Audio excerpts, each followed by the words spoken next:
कल्पना ने दरवाज़ा खोला और पूछा, कौन हो आप? मयंक ने वह बैग देते हुए कहा, जी मैडम, मैं मयंक हूँ और शायद ये बैग आपकी है जो कल शाम की वक्त पार्क में छूट गया था।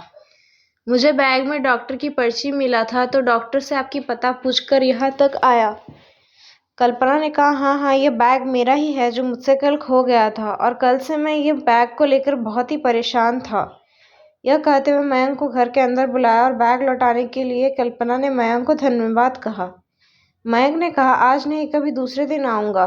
कल्पना ने कहा, आपने हमारी इतनी मदद की, घर के अंदर आकर थोड़ा बैठ जाइए। मयंक ने कल्पना की बात टाल नहीं पाया और वह अंदर जाकर डाइनिंग रूम में सोफे में बैठ गया। कल्पना ने कहा, आप क्या लेंगे, चाय, कॉफ़ी? मयंक ने कहा, सिर्फ एक गिलास पानी पिला दीजिए।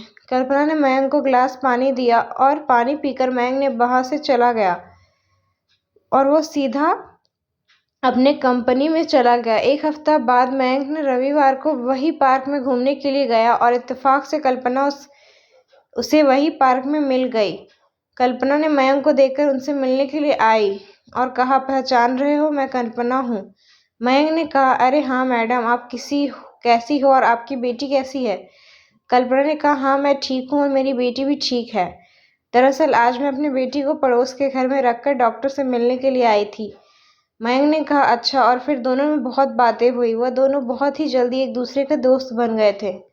मयंक ने कल्पना से कहा कि अगर आप बुरा ना माने तो एक बात पूछूं? कल्पना ने कहा, पूछो।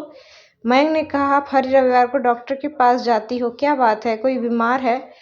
कल्पना ने कहा, सब कुछ बताऊंगी, अगर आपको वक्त मिले तो घर में आ जाना, दोनों मिलकर बहुत बातें करेंगे। और अभी मुझे जाना है क्योंकि अंजलि पड़ोसी के पास अकेले है। यह कहते हुए कल्पना वहां से चली गई।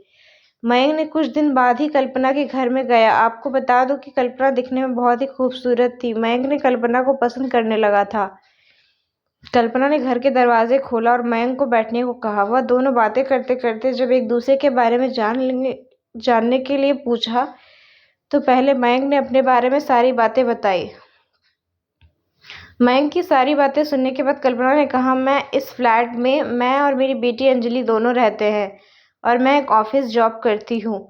मेरा पति 2 साल पहले एक कार एक्सीडेंट में मौत हो गई और मेरा ससुराल वालों मेरे पति की मौत का जिम्मेदार मुझे ही मानते हैं, इसलिए वो लोग मुझे अपनाया नहीं।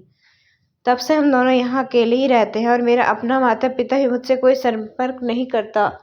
कल्पना की दुख भरी कहानी सुनकर मयंक की आंखों से आंसू आ गए थे। तभी मयंक ने कहा, डॉक्टर? कल्पना ने कहा, मैं अपनी बेटी अंजलि के लिए डॉक्टर के पास जाती हूँ क्योंकि अंजलि की दिल में एक छोटा सा छेद है और डॉक्टर ने कहा है कि 6 महीने के अंदर ऑपरेशन करना पड़ेगा, नहीं तो। और मेरे पास उतना पैसा भी नहीं है जिससे मैं अभी अंजलि का ऑपरेशन करा सकूँ। मैं क्या करूँ, मुझे समझ नहीं आ रहा है।